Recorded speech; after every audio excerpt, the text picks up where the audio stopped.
Hi, HRN listeners. We're celebrating our 15th anniversary, and we have a really fun campaign and an ask for you. This 15th anniversary tour is aiming to bring you closer to unique food and music experiences in some of the most exciting cities in America. All the while, we're raising funds to support our work empowering the next generation of food systems storytellers through our fellowship programs. Here's how it works. Donate to HRN and be entered into a raffle in the city of your choice to win a dinner for two at a noteworthy restaurant and tickets for two to a concert at a prominent local venue. We have incredible partners in New York, Los Angeles, Philadelphia, Nashville, Las Vegas, Charleston, Asheville, and Ardmore, Pennsylvania, who have donated a meal for two and two tickets to a concert of the winner's choice. And all donations help fund our fellowship programs, where we're helping to build essential workforce readiness skills and food system storytelling skills. Check out heritageradionetwork.org/15 to donate and enter to win today. That's heritageradionetwork.org/15. Thank you. You're listening to Heritage Radio Network. HRN is food radio supported by you. Learn more at heritageradionetwork.org. This episode is brought to you by Roberta's, home of Heritage Radio Network since 2009. Learn more about Roberta's at robertaspizza.com.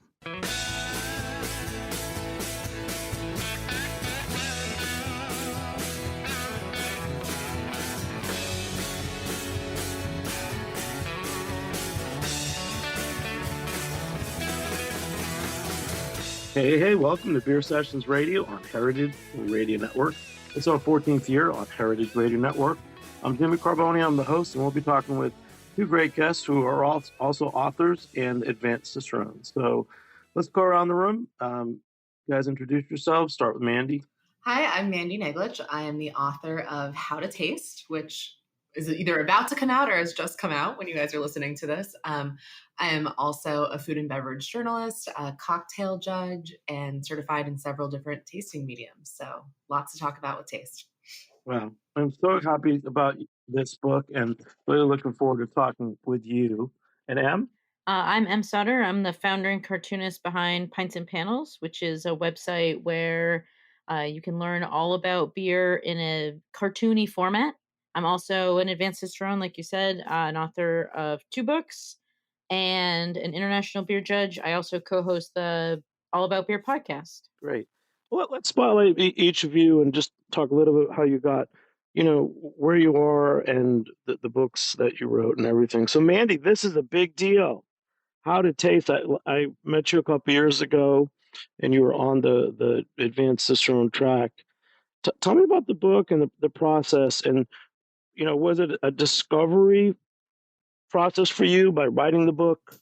Yeah, I think actually when we met, I was on the Master Cicerone track at the time, which, as you can see, I'm still an advanced Cicerone, so shifted a little bit. But yeah, a lot of that practice going into both advanced and Master Cicerone is focused on tasting. So doing practice tasting taught me a lot about not just tasting beer, but tasting everything. And as I got curious about different mediums, things like cheese, honey, cider, I started talking to other professionals who were professional tasters. And one of them, my friend Olivia Haver, who's down at the farm at Doe Creek making cheese, said, "Oh, that's so cool that you're a Cicerone. I could never do that." But she's a certified cheese professional. And I was like, I think you certainly could, like with your palate, if you learned about a little bit about beer. She knows about fermentation already. And it really started to show me that there's so many professionals, there's so many people who are interested in taste, but really once you train your palate, there's a ton of crossover between specialties. It doesn't need to be a book about tasting whiskey, a book about tasting wine. It can really be about tasting everything. And that kind of set me on the journey. So I have Olivia to thank for sure.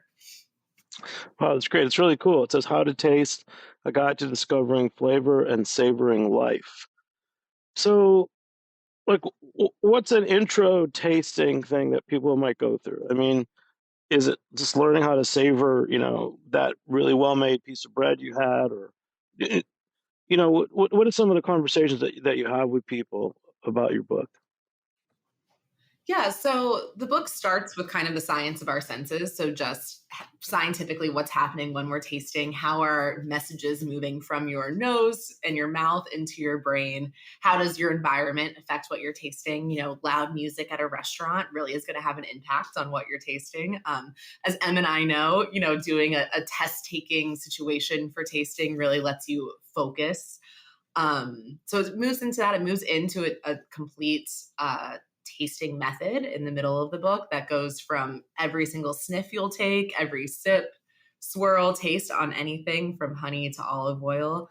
And then kind of ends with some fun ways once you've trained yourself as a taster. How does that change your life? How could you travel better for taste? How can you think about memory and taste? How can you relate your health to the status of your taste? So really kind of takes you on a full journey from inside your mouth to training your mouth to taking it out into the world. Oh, that's great. And Em, a little bit more about you, how you went from being that amazing cartoonist to having a book and being an advanced cicerone. Yeah, so I just always loved beer, and I've been drawing since I was 4. I went to art school. I graduated in 2011 from the Center for Cartoon Studies, which is a cartooning program in Vermont. It is a real place. And then went into the beer world, worked at a couple breweries, worked at a beer store, and actually when the pandemic hit, Pints and Panels, I had a little time to focus on, all right, what do I want to do with my website? Because I actually Pints and Panels was around since 2010. It was a beer review site, and my first book, Beers for Everyone, came out in 2017. And so during the early lockdown part of the pandemic, I started really leaning towards the education side. And since everyone was learning and trying to, do better for the most part and also stay inside and stay healthy, Pints and Panels took off a little. And now that's where I wholly divert all my focus to is visual beer education. The website is free, 100% free to use. So you can find information about everything from how to clean draft lines to styles to silly infographics. Today is beers paired with characters from The Office that my I saw that. sister, I who's an love it. Office, yeah, it was my sister. I came up with the pairings. My sister Abby is a real Office super fan. Actually, my husband, the reading at her wedding was a scene from The Office. And my husband read while we were on the beach because they got married Are on the they Jim beach. and And Pam? What roles do they play? they're well, I want to. They're probably Jim and Pam. Well, Pam. A lot of people don't like Pam. So, but everyone likes my sister. She's very nice. So, and I like my sister a lot. We're family. So, she was very helpful in here are the IPA choices I'm thinking, and she was like, oh, I don't know about that. And then her husband Eddie chimed in, and it's fun to now that Pints and Panels is growing slightly.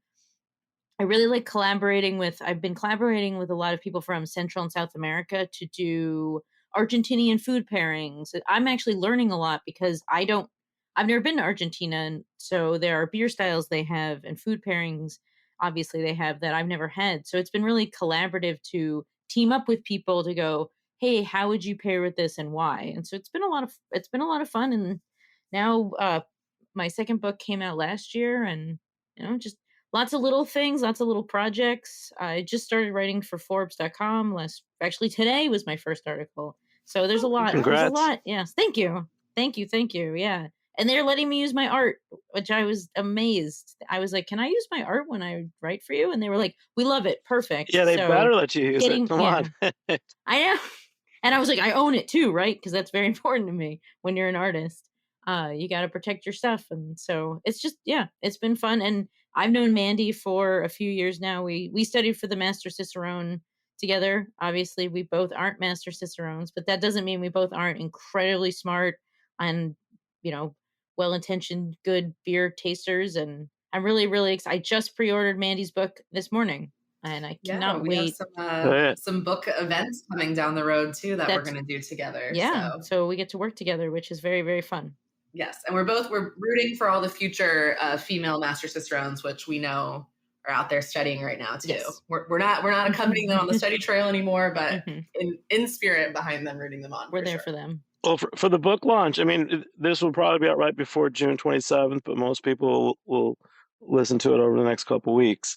What are some of the first book launch events? Are they in person, or are they part of a tasting, program? Yes.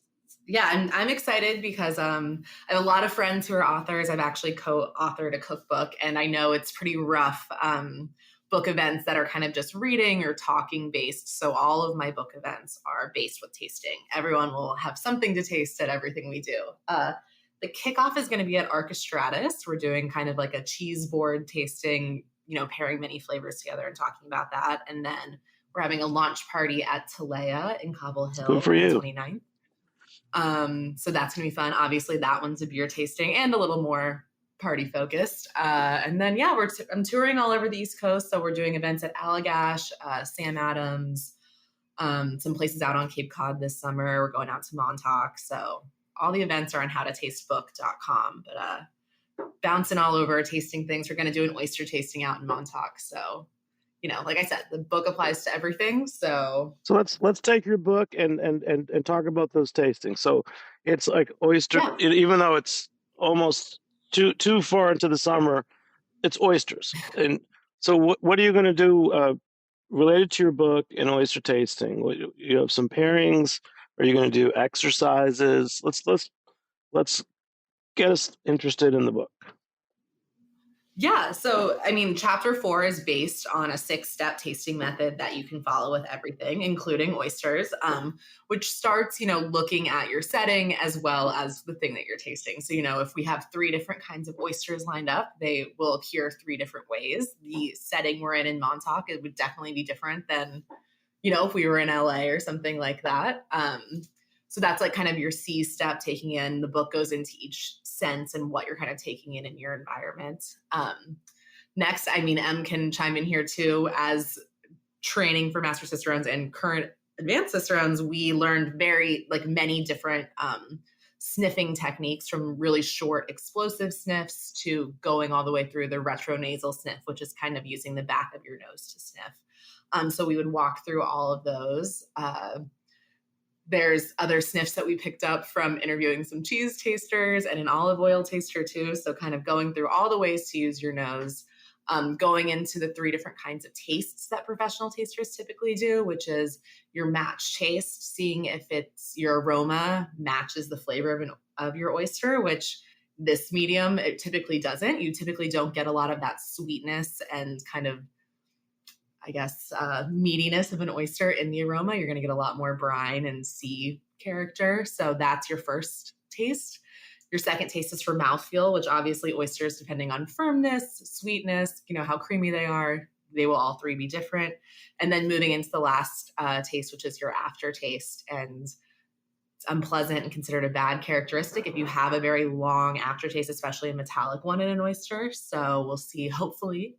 I don't think we'll have any of those out on Montauk, but we'll be able to test through for all of those. So yeah, moving through just like the full tasting method with all of those. And then also talking about different things that people might not realize about oysters. There's tewa in something like wine, but then there's mewa in anything that's seafood based, because basically instead of a blood, oysters use seawater to use their circulatory system. So any of the water around them is flavoring their delicious little bodies for us. So just facts like that, which you can find throughout the book, and use that chapter 4 tasting method on anything. Wow. I bet you have questions for Mandy about the book. Oh my gosh. I can't wait to read it.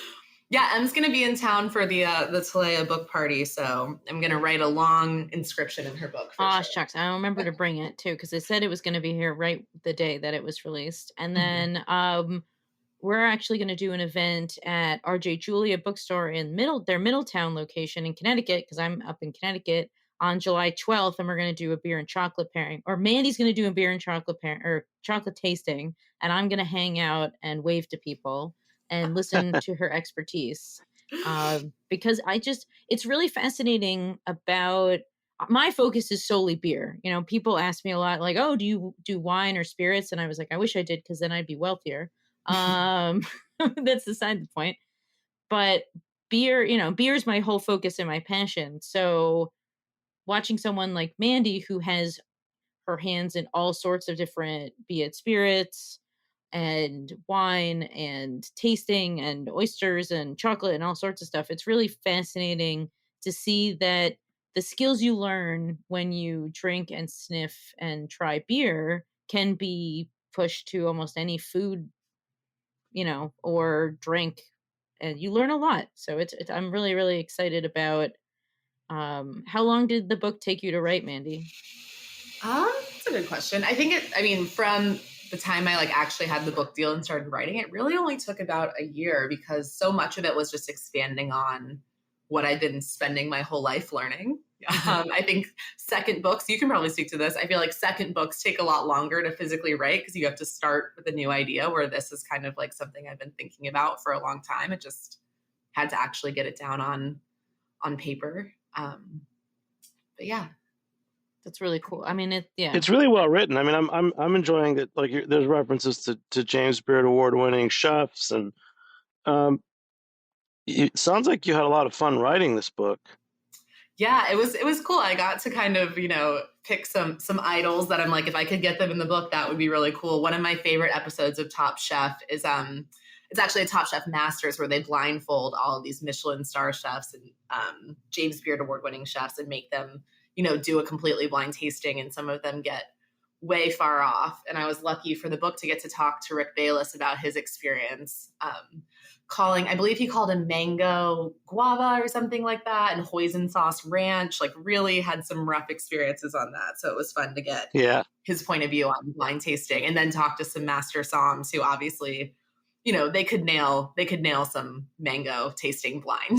Let's talk about blind tasting, because it is really hard. I mean, I've been to some parties where they've had the black glass, and I know that Steal This Beer, that's one of their signatures. What happens when you can't see what you're drinking? That's a good question. I mean, I think sometimes it actually helps you a little bit more. Sometimes we see something that looks very dark, and it actually doesn't have those dark, roasty flavors, but we kind of almost put them in the glass with our minds, just because you see something dark, you're expecting ash, burnt chocolate, and sometimes it's not there. So sometimes it can be helpful. Other times with things like red and white wine, it's actually a lot harder to tell those two things apart than people expect. So the black glass can be quite frustrating and definitely eye-opening for people who consider themselves, top wine tasters. It's an exercise that Rick actually does with his entire staff, as far as getting them to taste out of a black glass, just to remind them that their palates aren't, as incredible as they might think. I remember one time years ago when I was just getting started, it was kind of wine 101, and we had a blind tasting, and I just guessed that this New Zealand Sauvignon Blanc was New Zealand Sauvignon Blanc, because at the time they always said, oh, if it smells like grapefruit, then it's New Zealand Sauvignon Blanc, and that was the only time I ever nailed something. Nice. But I mean, do you have to have the cheats like that? I mean, because I've done it, and I'm like, sometimes when if I'm totally blind and I'm drinking something and I don't know if it's been poured from a tap or a bottle, it could be a wine, a spirit, or beer, and you wouldn't know right away. Is that just me? No, I think that's definitely true, and something I've been doing recently with friends, who are professionals from all different areas of the food industry. We've been doing blind tasting things like vermouths and triple sec, just to kind of get a rating on how sweet or floral we all think they are. And it's amazing, when you blind something, how your opinion changes. I always thought I was a Cointreau girl, but I rated Grand Marnier very high and actually less sweet. So that was shocking to me. But and when you were practicing for advanced and master cicerone, how did you go into blind tasting? Did you have cheats that you memorized at all, or just repetition? It was a lot of repetition. I had a really great beer store near my house, brown bag everything. So I couldn't see everything, or one of the cheats is sometimes when you're doing it by yourself. This before the pandemic, my husband used to work at night, And so I'd be alone when, like, obviously I wasn't going to drink it, like, when he was awake, because it was, 10 in the morning. So sometimes you could cheat by the feel of you would know by the feel of the can or the bottle what it was. So it was really hard to try to make sure that when you were drinking, there's certain flavor. I'm trying to think of any, like, if no, I mean, color is a huge giveaway, Right. huge giveaway. And then you can kind of, if hop variety aromas and flavor, that's also kind of it. And then yeast, like if you're getting white pepper phenol, chances are it's a Belgian. Or if you're getting a lot of like ester, like heavy esters, and there's some like caramel malt, and there's a floral or tea like hoppiness, it's probably English. So once you know those kind of help, but at the same time, like, I got a lot of them wrong, most of them wrong.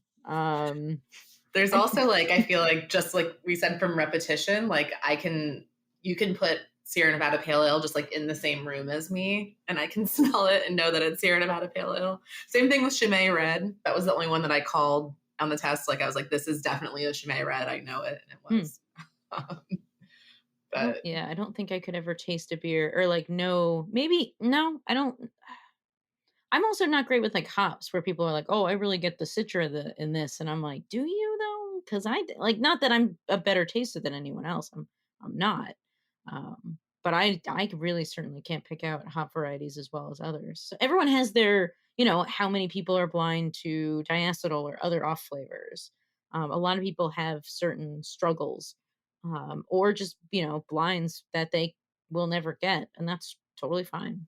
Well, and I think when it comes to calling a hop, that's really tough because it's basically the same bouquet of, say, 15 compounds that are just in different, intensities and concentrations. So if you get a weird batch of Citra, it's not going to be so different than some of the other newer hops, It's kind of crazy. I mean, that's like, writing this book, coming down to it, it's like the esters that we recognize in beer are the same ones that are in whiskey, the same ones that are in honey. Even some of the same ones, like some of the terpenes and stuff in olive oil, are the same flavors we're getting in hops. So it's like being able to describe something and name an aroma, and then actually calling a hop, I feel like are two. One seems much more possible to me than the other. Yeah. Hey, Mandy, you really you cover a lot of things. You talk about how would what would a dog know in the airport who's detecting, things that shouldn't be in your bags, to coffee, and what was something new that you learned from writing this book? Yeah, I think so. Bill Simpson, who is definitely, I would say, mine as well as many people who are focused on tasting beers, tasting mentor, interviewing him for this book was very eye-opening to me, because he really explained to me that when he's training us to taste, he trains us like we're sniffer dogs. Like he's training us to identify a compound, not to like get esoteric and think about where the beer we're smelling fits into the wider mosaic of beers in the world. He really is trying to train us just like those dogs were trained. They're sniffing for one compound. In the case now, it's usually things in meats. People were really worried about pig diseases, so all the beagles are trained to smell out meat in people's suitcases. And he trained us the exact same way. And even though I trained with him for, close, a couple of years, I never really realized that was his philosophy. I was just following him blindly to train my nose. So that was definitely something interesting. That's really cool. I think what I was saying about the cheats is that I feel like anytime I've tried to do it, I've tried to look for an easy way to identify something like a wine or a beer if I'm tasting blind, but I've never really thought about the compounds themselves behind it. Yeah, definitely. And I've been lucky to work with some spirits brands, like some rum brands and things. And getting to know rum, if you know whiskey and bourbon, you can actually get into aged rums quite quickly. It's they're definitely analogous, because what are they picking up their flavors from? I mean, so much of it is from the aging in the barrels, and those are the same flavor compounds. You might have a slightly different distillate, but really, once you know how to taste one, it's not too hard to cross over into the other. So when you've reached levels like advanced cicerone, and you can let's say you're a master taster. Um, what are the next steps? I mean, do you enjoy tasting? Are you always analyzing? Um, do you still get new experiences? Yeah, I think it's something that we put too much stress on. Like people are always like, "Oh, can you turn it off?" Like, and I'm not constantly analyzing things for faults, you know. I think thinking about tasting makes it way more enjoyable. There's a a passage in there I'm writing about. I kind of told this omakase chef, like, I would love to try something new. My husband and I are huge sushi fans. Like, we've tried a lot. If there's anything, and he gives us crab brain, which I would not say is the most pleasant flavor memory I have. It was like ground up walnut shell and like old seaweed that was in a barn or something kind of flavor. Yeah. But I was like, yeah, there you go. He totally gave me a new flavor experience that I have never tried. I don't know that I will try it again. But I kind of think once you start thinking about collecting flavors like that, or just being more thoughtful about what you're tasting, it kind of opens the world up a lot. Like, you know, if someone looked out their window and said like, "Oh, the sky looks green," like you would send them to the hospital. But if someone drank red wine and said, "Oh, this tastes like Diet Coke to me," you'd kind of be like, "Oh, okay, I don't really know." Like, we don't put the same emphasis on being able to describe what we taste and smell as like what we see or music that we hear. I think it should be given a little more love for the tasting world. That's a great point, and I'm really enjoying. I'm just starting to browse through the book, but this is a book that I'm going to read cover to cover completely. And so M, for you, you know, with your studies and everything, I mean, how deep do you go with smell and senses? I mean, because you're also an entertainer with what you do with pints and panels. I try, yeah. With actually, I do a lot of off flavor visual beer education. So that's really helpful because some people just don't, like, they're blind to it, or the science of it can really confuse your senses. Like when I was learning about diacetyl, which is that movie theater butter popcorn, toffee, caramel, butterscotch flavor that some beers get. Um, I like really struggled with the science of it until I drew it. And then I was like, oh, okay, I see where this does this, and then the like reactions and whatnot and how it's created. And so I tried to do, there's off flavor training for almost, or excuse me, visual beer education sheets for every master, because the master cicerone, you got to learn a lot of different off flavors. Like I don't even remember how many there are. I want to say there's like 20. Mandy, do you I was remember? going to say 27, I Yeah, I think. think 25 or 30. It was a lot. And so, yeah, what is Damascus? What is, you know, how does that show up in beers, and what does it smell and taste like? I still, for the life of me, can't get Damascus. I always think it tastes like tinned cranberry juice from spring break. That's like, that's a really fun part about beer tasting, or any tasting in general, is the nostalgia and the memory But then, isn't that very of personal? Like if you say it can be, yeah, of course. tinned cranberry juice from spring break, does that mean it's been sitting in your pack all day? And then what brand is it? yeah, it's like Yeah. sticky frat house cranberry It's not juice. like Lakewood that's like so tart that it kills your acidophilus or something. It's it's definitely that like tin where you like poke it on the side and it's ocean spray. I Mhm. get really esoteric and weird with my tasting notes, so much so that when I took the Master Cicerone exam, I got knocked because they were like, "You're relying too much on your own personal experiences, and this doesn't help anyone." Well, And so I was that's like, my That's such a "Oh, criticism good point. often yeah." of some people's descriptors. Like there's a whole generation that was talking about Jolly Ranchers and beer, and first of all, I've never had Jolly Rancher, and I don't identify it with anything, and I always want people to go a little beyond that. It is yeah. Well, so when I do, I have to remember. So actually, this is very recently, but the majority of my Instagram followers are outside of America, so they're Huh, not that's so American. cool. Yeah, and that's the majority. So when I now make posts, I need to remember when I talk about foods, like what's a graham cracker. You know, like if I live somewhere else, like I don't know it. And then same thing with when I travel different places and they talk, I've judged in Australia and I got a beer that tasted like a Tootsie Roll Pop. And I tried to explain that to them and they all just looked at me like I was crazy. I was like, oh, that's a food you don't. Oh, okay. So I can't rely on stuff. So when nostalgia is really cool for your own, and also tasting is subjective. So like Mandy gets tin, cranberry juice at spring break in a frat house. I probably wouldn't get that. We didn't have fraternities and sororities at my hippie college. But it's cool to like, you get to learn more about the person when they talk about stuff. So like, yeah, it's that's like one of the coffee tasters in my book. She was like training someone. I believe he was Russian, but it could have been Africa.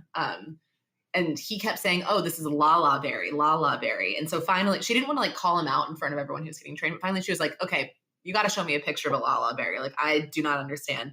And it literally was just what they call in America, we call a blueberry, like same fruit. And like blueberry was also on the tasting wheel, So it's like, to your point about Australia, like they probably have, I mean, Tim Tam is not the same, but they probably have some kind of candy that you would be speaking the same language, but we just don't even, we don't always know how to like meet each other across culture, even though we're trying to say the same thing. So it is like just a really interesting, like I said, there's only so many compounds, but across the world, we have a million different ways to describe So the those exact same flavor. compounds, different words, different terms. Yeah, and different cultures. Wait, back to M. So wait, the Tootsie Roll Pop. So how did these people from another country, what did you figure out that they were talking about? Well, the beer had that kind of like the chocolate Tootsie Roll Pop where it has that kind of chocolate sweetness, but it was kind of tart. I think it was like an Oud Bruin or a Flanders Red, so it would have that sour chocolatey flavor that sometimes Oud Bruins have. And I got the flavor of Tootsie Roll, and then when I explained it to them, they all looked at me and I went, "Oh, So I was like, okay, hold on, let me rethink about." And then I taught them about something. Same thing. They would be like, "Oh, this tastes like a cherry ripe," and I'm like, I don't know what that is. And then I found out it's the best candy bar in the whole wide world. It's essentially a cherry Mounds bar. It is the best. And so certain things they describe certain foods and then or certain flavors. And you have to pipe up and ask. You have to say, "Excuse me, hold on a second. What is that?" And then you get to learn. And that's the fun part about tasting with other people. I went to South Africa and judged the African Beer Cup. And that was the same. I would have to remember to kind of check my American food and, flavor, not bias, but like, check it at the door when we're talking about something because our foods are different. We all speak English and whatnot for the most part, but there were judges from Spain. There were judges from all over the world. And so when you're judging in a worldwide group, it's really fun you learn so much about different flavors because they pick up stuff that you don't. And I love it. I love judging beer competitions. It's so much fun. What for both of you guys, what's the typical format for judging in a serious beer competition? Are there numbers? Are there the same categories, or are they different in when they're run by different people? In beer, I mean, I'll let you speak to outside the U.S. after this, but we're actually quite lucky in beer. I didn't realize this until I started branching out to judge other things. But the BJCP is pretty much most competitions are pretty much based on the official BJCP score sheet. There's things like, I can't remember the name, FOBAB, is that what it's called in Chicago? The Festival of Wood and Barrel Aged Beers? Yeah, where it's a little shifted because obviously they're going to put more weight on things like barrel character. But for the most part, it's pretty consistent and judges are pretty used to seeing a score sheet like that, where when you're judging something like sake, it's just like kind of whatever the competition like wants you to talk about, they'll tell you in the intro, but there's not like scored categories. Beer, it's very like appearance rating out of X, smell rating out of a higher weight, or aroma, flavor, things like that, off flavor, overall match to style. Wait, Mandy, how many different types of beverages have you judged? I haven't always been a judge. Sometimes I was just observing, but I've been a judge for beer, sake, and then cocktail competitions, which is totally different, and also doesn't have a very good score sheet, consistent score sheet. So, and do people like internationally, are you looking at something similar to the BJCP score sheet? In Central and South America, the BJCP is incredibly popular. So they use the they don't use the score sheet. There's actually a really great, I don't remember who invented it, and it's really good software. They have essentially the BJCP software. It's on a website, and then you fill it out that way. And so everything is all done on computers, and it's really good software. A lot of competitions in Central and South America use that. I judge in Australia, and they use the Brewers Association guidelines, which is for World Beer Cup and um, the Great American Beer Festival. And so there's only really two that there's been some ones I've done where they're like kind of different, but and then there's a different way to fill out the form. Sometimes they use the BJCP, sometimes it's software, sometimes it's I've judged in Belgium where you fill out a form and you don't talk about the beers. Sometimes you talk about it with judges, the people next to you, sometimes you don't. The one in Belgium, everyone scored and then you only talked about this is what's getting the gold, this is what's getting the silver, this is what's getting the bronze. Are we cool with that? Oh, wow. Yeah. Which was actually kind of in the African Beer Cup. Oh, actually, one of the craziest judging experience I had was in Oregon. They record you talking, and then Wow. they give the entire recording to everyone who entered, so you know what they're talking about the beer. I kind of like that. Yeah, I I like that loved too. it, and I Yeah. told the international judging. There's like a Facebook group, and they were all horrified because there's no you can kind of figure out who's people are. who. Yeah. But it keeps your discussions really nice and friendly because you know you're being recorded. Not that I've ever had any competition where there's ever been like a fight or whatever. But there's no writing when you judge some competitions. Like I have a really bad right wrist. I'm an artist, so like my wrist takes a beating, and like there are days when you have to write all day and my wrist kills. And the Oregon one was I don't have to write it all. I have to write some notes just to remember. And then they hit record and you're like, all right, let's talk about number 7527. I really liked this one. I thought it was really nice. And then, but it was really, really transparent, the most transparent competition. And I loved every moment of it. Yeah, and that's such good feedback for the brewers as And well. you get to hear everyone's feedback instead of a messy sheet where you can't read anything. Like I've seen my own handwriting. A doctor once told me I had bad handwriting. So I have terrible handwriting. There is a reason my font is digitized for all my comics because my handwriting is atrocious. So yeah, no, I loved the transparency of that. And I wish that more competitions would do that. The GABF score sheet's relatively similar to BJCP though. Yeah, it's like it's more of you tick boxes. So like it's instead of out of a certain number, because the BJCPs for people who don't know, you score out of 50. So X amount goes to aroma, it's 20 for taste, I think 12 for aroma, 3 for a visual. The BA is it's you kind of mark like, oh, this was dark, this had good foam retention. You kind of like tick more boxes than write. The BJCP really makes you write a lot because when you're judging a homebrew competition, you need to tell people what's wrong with it and how to fix it. So you got to know when you're judging, you got to be like, wow, this was really astringent. What was your sparge temperature? Was it above 170? Because unless you're brewing alembic, it shouldn't be that way. So it's really, oh, you got a lot of DMS. Did you cover it? Did you boil it long enough? You have to give people really good constructive feedback. And the BJCP really makes you think when you judge. It's not just like, oh, I liked that. Yeah. And I think that's really a great thing about beer is that there is such a strong homebrewing culture because what things like spirits competitions and like sake, because there's not a lot of people who came up, making it as a hobby or have an organization like the BA or like the BJCP that thinks about homebrewing, it ends up being a lot more like, was this good overall? Is like the score sheet says. There's like not like these categories and like ways to think about improvement. The more score sheets I saw and collected for the book, there's a whole chapter about judging. by taste. And I was just like, wow, I'm so lucky that I came up through beer. Well, I really like we're organized people. I really like where you guys are going with this. We're just going to take a short break. We'll be back in a few minutes on Beer Sessions Radio. All right. This episode is brought to you by Roberta's, home of Heritage Radio Network. Roberta's was founded in Bushwick in 2008 and has become one of the most iconic restaurants in the country. HRN made its home inside of Roberta's in 2009, and together they have become part of the DIY fabric of the neighborhood. Roberta's is open for lunch and dinners 7 days a week and serves much more than just the famous wood-fired pizzas. Their team dreams up new salads, pastas, and sandwiches on the regular. Roberta's Tiki Bar is alive and well in the back garden, serving up frozen drinks in the summer and hot toddies in the winter. Stop by the bakery and takeout spot next door for fresh breads, sticky buns, and pizzas to go.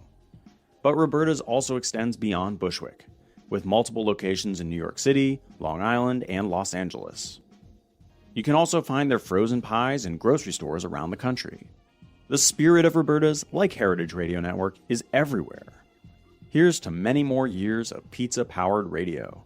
Learn more about Roberta's at robertaspizza.com. Hey, welcome back to Beer Sessions Radio on Heritage Radio Network. Support us and become a member at heritageradionetwork.org/donate. So we're talking with Mandy Naglich, the author of How to Taste, and M. Sauter of Pints and Panels. So, guys, we're having a lively conversation. I did not think about the BJCP judging and that it's meant to help homebrewers learn, and that was really cool.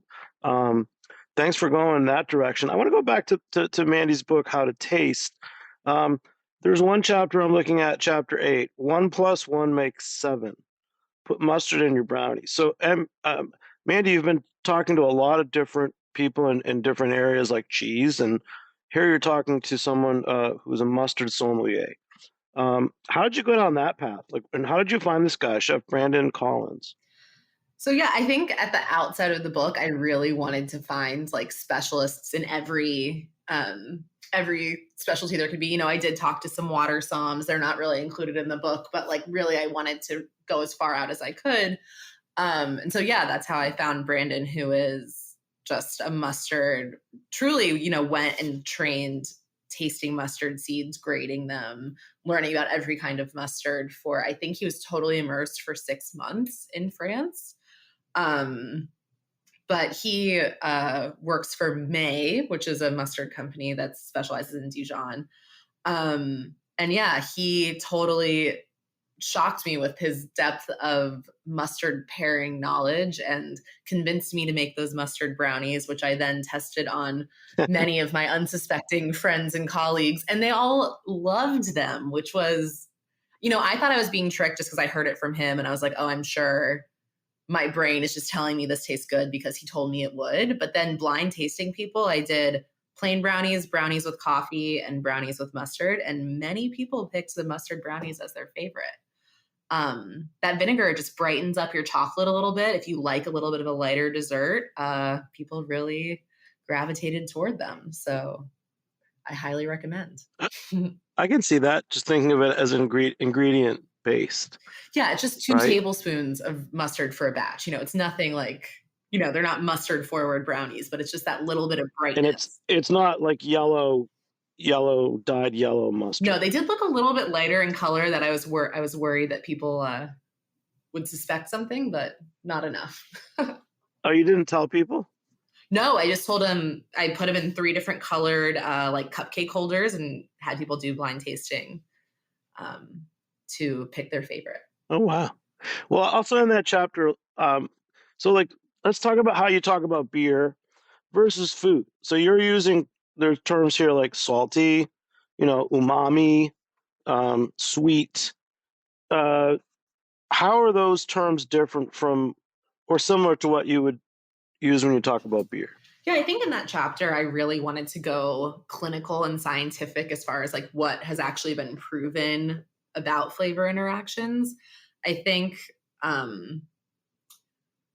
a lot of what we learn about pairing can be quite esoteric. And I mean, actually, you're the perfect person to talk to this. Like, can you really pair office characters with a beer? Or is that more on like, the ethos of the beer, which I think is a great way to pair, but not like necessarily a scientific,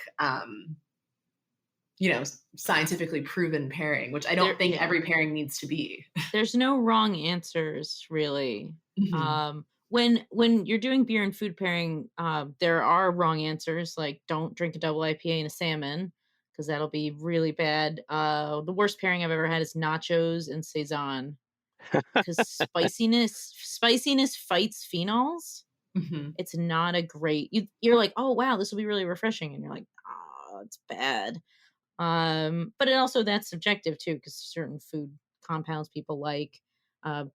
Like one of the things people really like to do is pair really hot curry with really hoppy stuff, because the hop bitterness will accentuate the spice.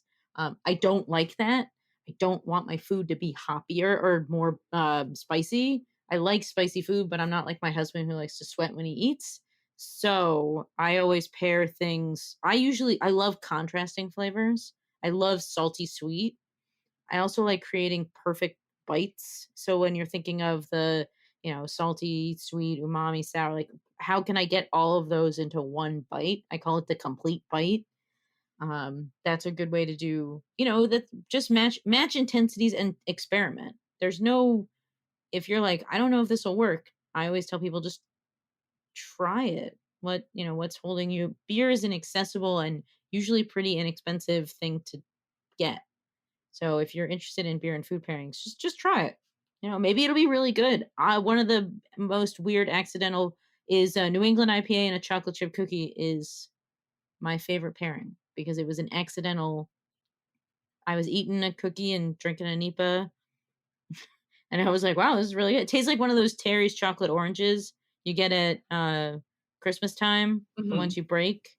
So yeah, I like a chocolate chip cookie and a Brett IPA, which there aren't as many as there used to be, but that would be good too. There's chocolate chip cookie is like a really, because there's so many things you can do with it, sweets and desserts. I would love to do a beer dinner where it's just one beer style. Like, all right, everything's dark mild, and show people, hey, you can do 3 completely different foods with the same beer style, and make this really wonderful dinner. You don't have to serve imperial stouts and brownies for dessert. You can do, you could serve a pilsner with dessert. Maybe we could have a Lemon brownie tart. with mustard seeds. Yeah, there you go. Exactly. I like that, Mandy.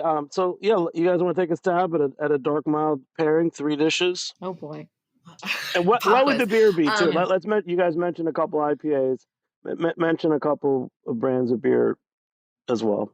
They're the dark mild is, I mean, it's up and coming, but who makes a dark mild? I know I work part-time at Fox Farm, and we make a dark mild called Tiddly, which is very nice. And I actually think for dessert, dark mild would be really nice with some kind of like chocolate bread pudding, or a brownie, or even if you go like a cookie like an ice cream cookie sandwich. I usually don't go too fancy with my pairings. I go very like, what do you have in your home? Like, we're not, we're not having beef Wellington here, although that wouldn't be.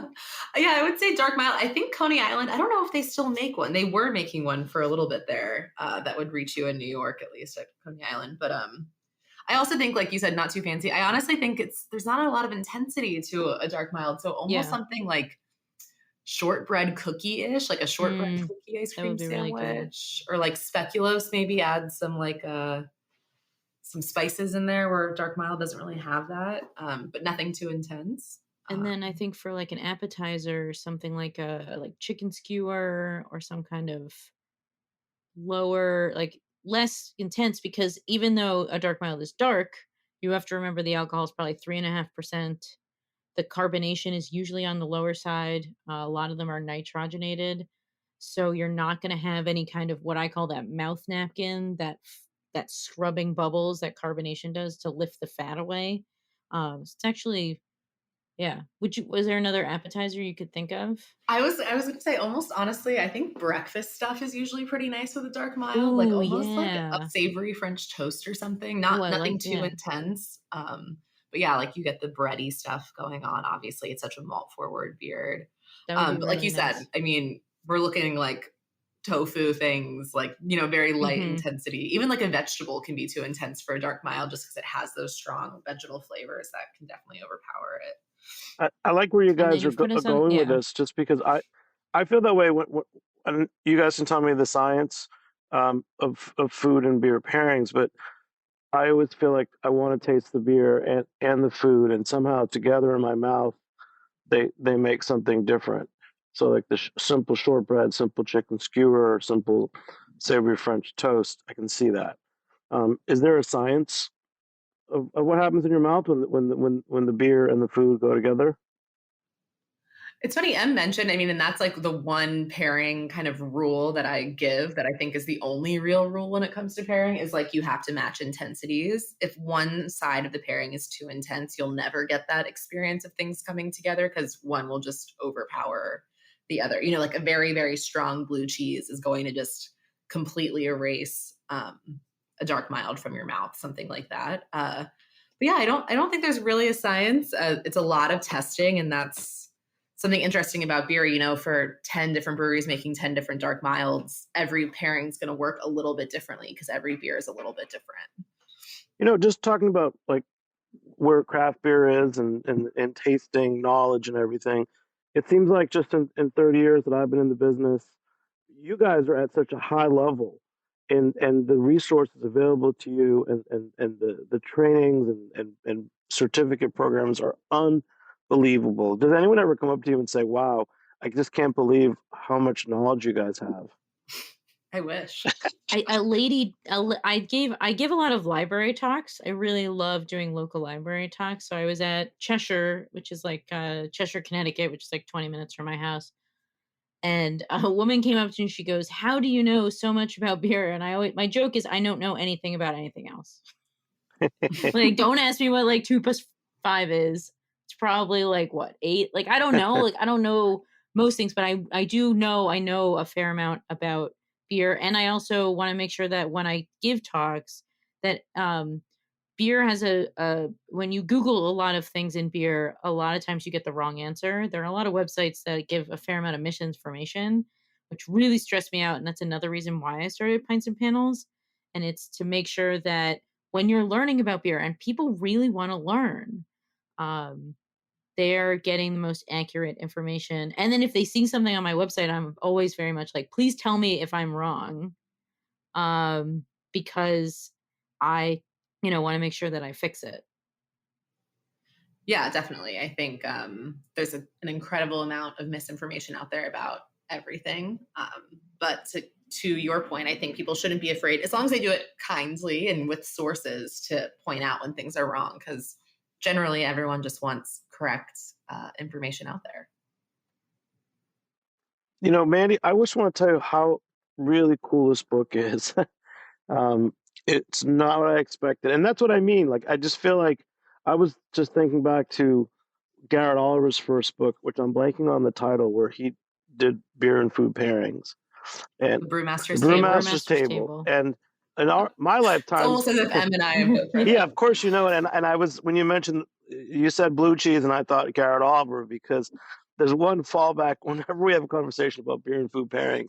The only thing I can ever remember is, well, in Garrett Oliver's book, he had like a good barley wine with a good Stilton blue cheese, and Mm-hmm. so going back He to, loves Stilton. you gotta love He's it, but it's obsessed like with going back Stilton. to that book, I love Stilton. like it's when that book came out, that was like the book of beer and food pairing and recipes in my world. So building on whatever the backs of our founders or whatever. I mean, are you guys like amazed just how far things have come, or do you feel like that we could? The Garrett's book has a lot of information. I mean, is that the only book I need to have for beer and food pairing? I mean, that's what I'm trying to get at, is how far can we go with this? I think M's Instagram account. I mean, there's a lot of great stuff in Garrett's book. He does lean, like you said, Stilton. He leans a bit fancy, I would say. You know, foie gras is not always the first thing we think about pairing with something like beer. He does love duck. He's a big duck. He does guy. love fancy. Exactly. It's a fancy book. It's a great book, though. Yeah, it's a great way to elevate beer for sure. But maybe not every day. I can't be eating duck all the time. I would eat duck all the time if I could, but I don't. But yeah, no, it's beer pairings are all about, again, experimentation. Yeah, I have a beer and food pairing section of my second book, Hooray for Craft Beer, that's on the smaller side, but that teaches you about matching intensities, breakfast, lunch, and dinner pairings, certain stuff. And yeah, I've done a ton of different pairings of beer. I just did beer and fancy food actually last week because I think I saw a copy of I have a copy of Brewmaster's Table in my living room, and I was like, fancy food. But I came up with my own. So what were your pairings. fancy food pairings? There was one of the Garrett's big ones that is really is lobster and oud Bruin. I never would have thought of that. I know, and it's to me that actually is. I'm not a big. I don't know if I think I've tried it out before because I must have. I'm not a big lobster in the shell. I don't want eyes looking at me when I eat something. So but I must have tried it with like a lobster tail or whatnot. But that's one of his big pairings. I did like beef king crab legs and whip beer. I'm trying to think of what it was like beef Wellington. There was what else was there? I don't even remember. This is what happens when you post. I was gonna say, I remember the beef Wellington one because I was like, it's hard to draw beef Wellington because it's not always apparent from the outside what it is. And I was like, oh yeah, I can tell. I tried. Yeah, they're like Kobe beef. Peking duck and Maibach was the one that I was like, out of all of those, I want that. Or like foie gras and quad caviar and goza. So there, truffle risotto and Cezanne. I gotta say, I'm a caviar and Belgian Golden Strong girl, but we gotta try. We'll try. I wanted more salt with my caviar. Extra little salt balls with goza just sounded nice, and gozas were like very refreshing and clean, and yeah. Wow, you guys, this is I to our listeners out there, you got to get Mandy Naglich's How to Taste book. You got to definitely keep up with all the M. Sauter's books. And last question, each of you are gonna ask the other one question, and then we'll close out. Can be about anything.